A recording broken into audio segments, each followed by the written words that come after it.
O desapego aos bens terrenos consiste em apreciá-los no seu justo valor, em saber servir-se deles em benefício dos outros e não apenas em benefício próprio, em não sacrificar por eles os interesses da vida futura, em perdê-los sem murmurar, caso apraza a Deus retirá-los. Se, por efeito de imprevistos reveses, vos tornardes qual Jó, dizei como ele: Senhor, tu nos havia dado e nos retiraste. Faça-se a tua vontade. Eis aí o verdadeiro desprendimento.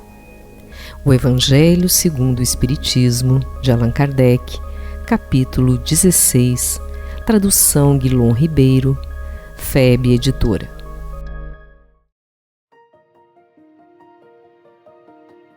A visão de cada servidor do bem sobre a sua tarefa no mundo tem se constituído no grande e impostergável desafio para tantos quantos são chamados pelo Mestre ao serviço de edificação do amor e da paz nos corações humanos. O fruto estava a ser oferecido. Conversava Cepé à sombra das centenárias árvores, que generosamente ofertavam frutos sazonados para saciarem as tribos. Entre a degustação de uma e outra pitanga madura, ele avaliava com o Padre José o encontro que tiveram com os demarcadores de terras, quando estes tentaram avançar no território dos Guaranis e, mais uma vez, foram detidos pela autoridade daquele índio valoroso e pela barreira de milhares de guerreiros dispostos a impedir, a qualquer preço, a invasão anunciada, mesmo que fosse com suas próprias vidas. O cacique chamava a minha atenção para o fato inusitado que presenciáramos após a conversa estabelecida entre ele, na condição de comandante Guarani, e o chefe dos demarcadores, forçando-os à retirada.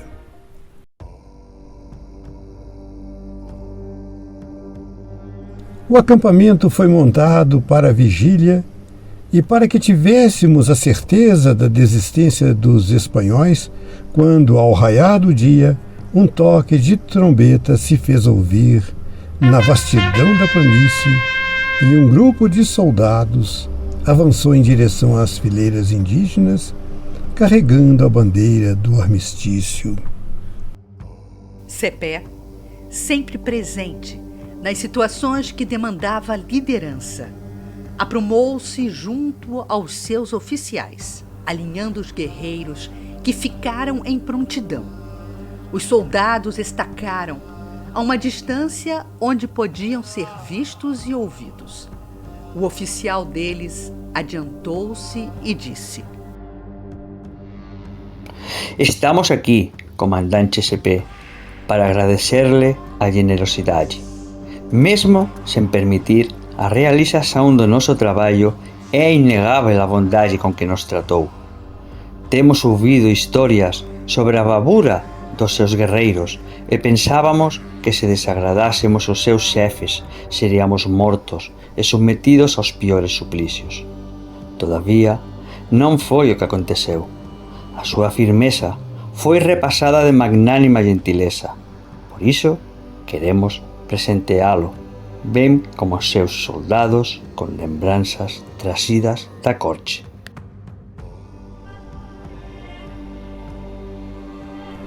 À medida em que Cepé ia falando, íamos relembrando a fala do oficial que conduzia a tropa. Em dado momento, ele esboçou um sorriso discreto que mesclava tristeza e profunda compaixão. Padre José, o senhor observou a postura dos nossos bravos quando autorizei-os a desmontar e a receber aqueles presentes dados pelos soldados? não eram os nossos guerreiros, nem os seus pupilos, pai José. Eram quase animais, avançando sobre objetos que não sabiam o que significavam e que para nós não terão nenhuma utilidade. O olhar de Cepé vagava pela campina como se os fatos narrados continuassem a se desenrolar ali. Permiti aqueles momentos, padre, para que o meu coração lembrasse de quantas vezes a ambição e a ilusão do mundo detiveram o meu passo na realização das missões que a misericórdia do grande Pai me ofertou para a evolução. Eles são quase crianças espirituais, mas o homem se mantém assim por muito tempo, devorando-se, ferindo-se e destruindo-se uns aos outros pela posse desses brilhos falsos que proliferam nos muitos atalhos materializados nos valores transitórios a que nos aferramos.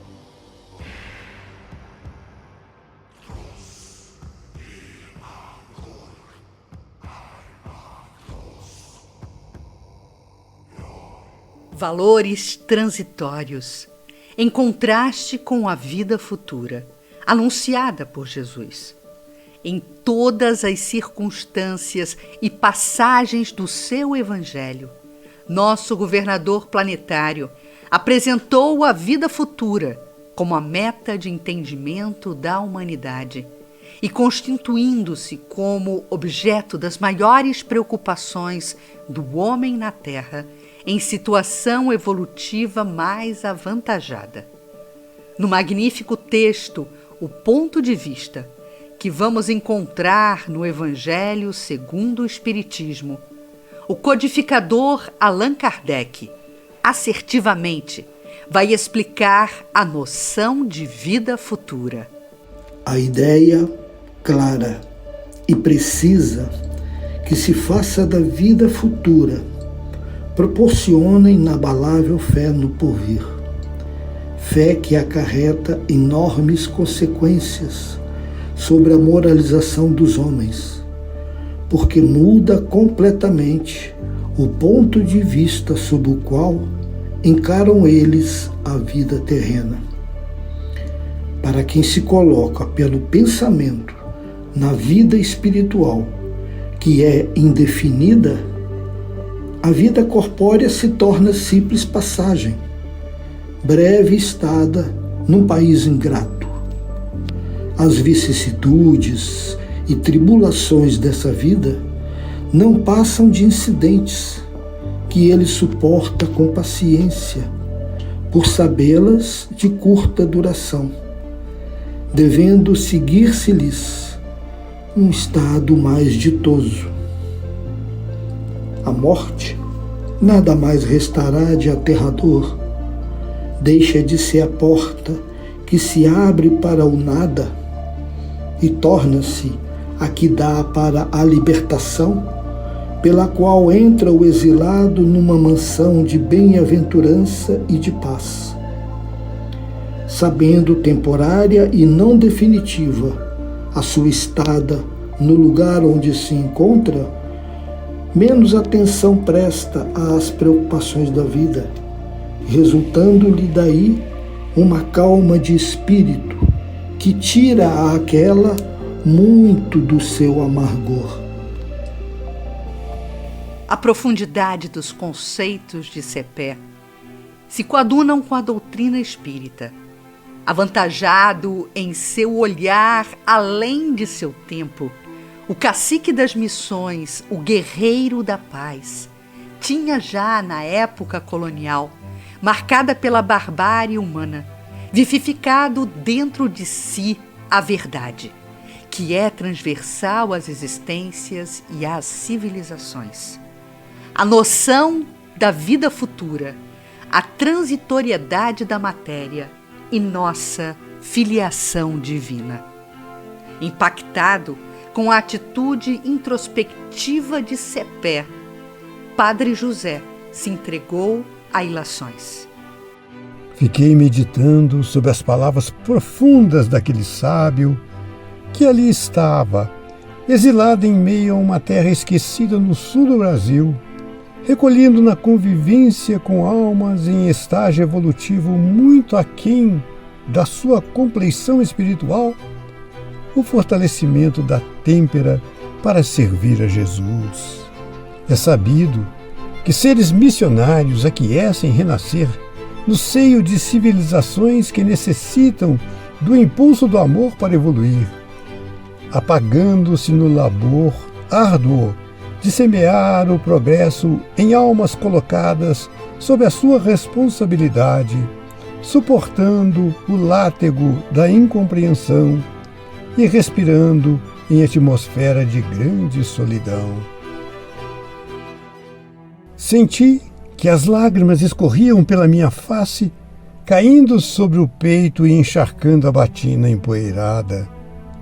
Quantas vezes eu, que fizera voto de fidelidade ao Cristo, renunciando aos bens materiais, também havia deixado que os impulsos inferiores, os interesses do poder temporal, o desejo de usufruir de comodidades e do descanso indevido me retardassem a marcha.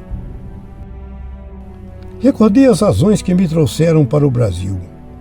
Entre tantas oportunidades, vir para estas terras promissoras foi uma oferta dos meus superiores com uma chance abençoada de trabalho e renúncia, mas sempre foram por mim recusadas.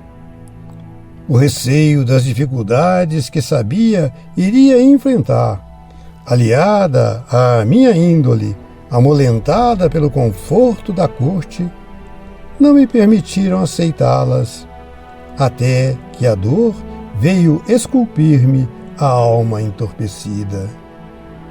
Da noite para o dia, de confessor das maiores expressões da nobreza, passei a inimigo da coroa. As perseguições chegaram. As minhas insurgências com os desmandos e arbitrariedades valeram-me um libelo, para o qual o Brasil foi o caminho encontrado para preservar a vida.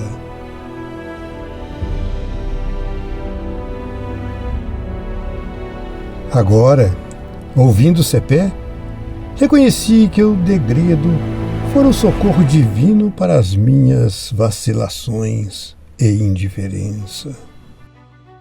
Padre José estava imerso em elucubrações quando o cacique retirou das dobras da sua manta um espelho ricamente emoldurado e cravejado de pedras preciosas.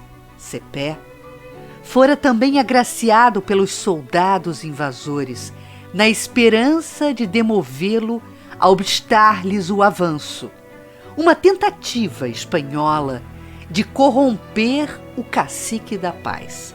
Cepé sorriu para o Padre José, estendeu-lhe a peça valiosa e disse: Padre, mande os nossos artesãos retirarem o espelho, para que dele façamos instrumentos de comunicação entre os nossos guerreiros, nas estratégias de movimentação para as batalhas que virão. E as pedras, meu filho? Há uma pequena fortuna aqui. Faça uma coroa para a Virgem do Altar-Mor. Ela não se deixará seduzir pela riqueza enganosa dos homens.